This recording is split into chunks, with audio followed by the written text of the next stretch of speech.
Selamat malam semua teman-teman di manapun berada. Pada saat ini kita akan sharing dengan topik yang sangat-sangat penting untuk kita pelajari. Kita bukan hanya penting untuk mempelajari, mengetahui tentang masalah ini, tetapi penting untuk menyikapi dan melatih diri kita untuk bisa melepaskan diri dari ikatan dan jeratan masalah ini. Apa itu masalah yang sering mengikat dan menerpa dan mengancam manusia? Saya katakan dengan topik untuk bisa menang menghadapi tekanan kekhawatiran. Berbicara mengenai kekhawatiran, kita tahu kata dasarnya adalah khawatir. Sinonimnya takut akan apa yang akan terjadi. Takut dengan apa yang sudah terjadi. Dan takut sedang mengenai dengan apa yang sedang terjadi saat ini. Berbicara mengenai kekhawatiran, tentu ada 3 penggunaan waktu. Kekhawatiran itu bisa terjadi khawatir akan apa yang akan terjadi di masa depan. Untuk masa kini, kekhawatiran itu adalah dalam bentuk apa yang sedang kita alami ini. Dan sedangkan untuk masa lalu adalah khawatir tentang efek dari apa yang sudah pernah, kesalahan dan kegagalan yang sudah pernah terjadi. Kalau ditinjau dari jenis, kita katakanlah kekhawatiran itu misalnya anak panah api yang dari iblis, yang ingin menancap manusia.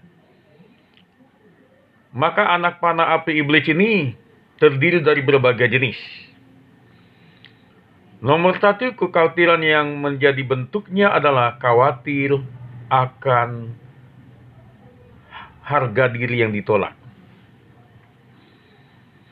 Setiap kita pernah mengalami berbagai penolakan-penolakan, baik pendapat kita mungkin berbeda dengan yang lain, sehingga pendapat kita ditolak. Berbeda, kita bisa saja mengalami penolakan dengan baik sifatnya pribadi, baik sifatnya berkelompok. Pengalaman mengenai ditolak itu bisa menjadi pemicu kekhawatiran akan jati diri yang hilang, jati diri yang kurang dihargai, takut ditolak untuk orang berikutnya, takut tidak diterima. Berbicara mengenai hubungan kekhawatiran dengan ekonomi, ternyata kekhawatiran itu bukan hanya dialami oleh orang yang tidak punya duit saja atau kurang duitnya. Kekhawatiran juga bisa terjadi pada orang yang sangat banyak duitnya. Bedanya begini, untuk orang yang merasa pada saat ini tidak punya duit, tidak atau kurang duitnya menurut dia, kurang memenuhi kebutuhan saat ini, maka yang dikhawatirkan adalah bagaimana nanti, dari mana ini bayarnya, dari mana ini dapatnya, bagaimana nanti kalau ini tidak bisa dipenuhi. Untuk orang yang banyak duit, saya pernah mengadakan perjalanan naik mobil dengan teman yang banyak duitnya, banyak hartanya, dan dia tertegun sebentar di tengah jalan, menghentikan mobil sambil melihat ada pemulung yang tidur di pinggir jalan di atas gerobak dengan nyenyaknya dan menikmati mimpi yang indah di siang hari. Dan dia mengatakan sering sekali dia mengantuk di jalan, ingin sekali tidur sebentar di mobilnya, tidak berani. Kenapa tidak berani? Ya, karena saja di mobilnya yang dia bawa saja, bukan hanya harga mobilnya yang berapa ratus juta atau mungkin M ya kalau diambil orang. Di kantongnya saja kartu kredit begitu banyak, ATM begitu banyak, handphone mungkin lebih dari 3, laptop ada. Bagaimana mau tidur di tengah jalan? Akhirnya dia dengan terkantuk-kantuk harus melanjutkan perjalanan menuju ke hotel yang dirasa aman. Jadi bermacam-macam saja. Orang yang belum mendapat pekerjaan sudah jelas memiliki kekhawatiran, bagaimana kalau aku tidak dapat pekerjaan, tidak ada gaji?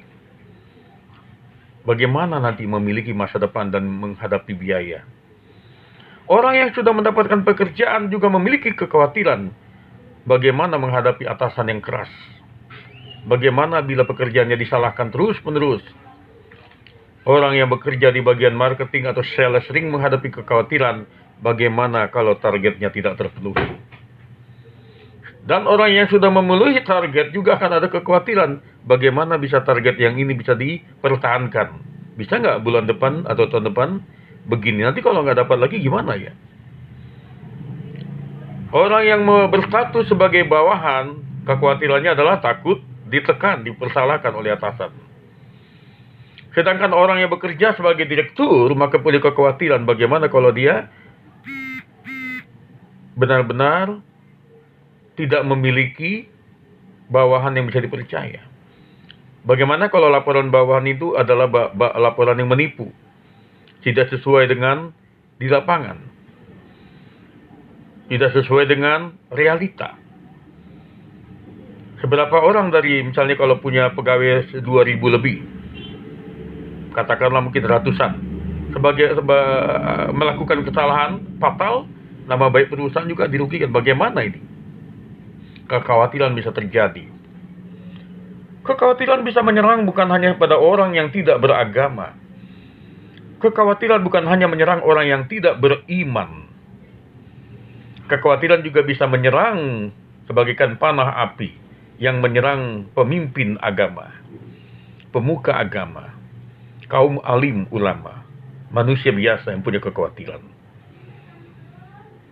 Kekhawatiran bisa terjadi kepada orang yang banyak tahu ayat kitab suci, tatkala dia diuji dengan kehidupan yang dia hadapi. Seorang yang menjadi pembicara terkenal yang bisa mengatakan kepada orang banyak bahwa jangan khawatir akan hidupmu, Tuhan akan menolongmu dalam segala hal, akan teruji suatu saat tatkala situasi itu menimpa dia. Apakah dia tidak khawatir? Khawatir juga dia. Dan kembali bagaimana dia merespon segala masalah yang dihadapi dengan cara apakah dia mencari kerajaan Allah dan kebenarannya, mencari Tuhan untuk mengatasi masalahnya. Sering sekali orang akhirnya tidak mencari kerajaan Allah dan kebenarannya, tidak mencari Tuhan ketika menghadapi kekhawatiran. Orang lebih sering mencari dengan dunianya sendiri. Orang sering mencari upayanya sendiri. Mungkin mencari teman yang bisa dia pinjam uangnya kalau dia tidak punya duit. Dia mungkin mencari pinjaman online atau pinjol ketika tidak ada teman yang mau memberi dia pinjaman. Banyak orang akan mencari siapa saja yang menurut dia bisa menolongnya apabila tidak menemukan malaikat atau Tuhan dalam pertolongan hidupnya. Karena dia tidak bisa melihat Tuhan secara batinnya. Akhirnya dia terperangkap dengan masalah baru yang menimbulkan kekhawatiran, sehingga menimbulkan keputusasaan. Saatnya kita kembali kepada bagaimana mengatasi kekhawatiran dengan cara kita peluk Tuhan. Kita pandang Tuhan seperti Bapa kita. Dia akan melihat kita seperti anak yang dia sayangi. Dia tahu keterbatasan kita. Dan keterbatasan kita akan bisa diatasi hanya oleh satu, yaitu Tuhan sendiri. Saat kita mengaku kepadanya, minta ampun kepadanya bahwa kita sering tidak mencari kerajaan Allah dan kebenarannya. Karena kita lebih sering mencari dunia dan kerajaan kita sendiri. Ada orang terkenal memiliki kerajaan kedudukan, kerajaan karir, kerajaan pinjaman atau utang. Berbagai kerajaan yang di luar Tuhan sering menjadikan sasaran untuk orang melupakan Tuhan. Akhirnya kita terperangkap dengan jenis-jenis kekhawatiran yang baru. Sampai pada titik kita mengaku kita tidak sanggup lagi. Hanya Tuhan yang sanggup menolong tatkala tidak ada lagi bisa menolong kita. Mari kita latih diri kita untuk bisa menemukan bahwa hanya Tuhan yang sanggup menolong yang sempurna. Ada banyak orang yang khawatir karena berbagai penyakit yang tidak sembuh oleh dokter. Maka dia lari kepada okultisme atau paham kuasa gelap. Dia mencari ilmu-ilmu kedukunan yang mengandung tenaga-tenaga dalam yang gaib. Ingat, jika kita lari kepada bukan Tuhan, jika kita lari kepada kedukunan, iblis tidak pernah memberikan secara cuma-cuma atau gratis.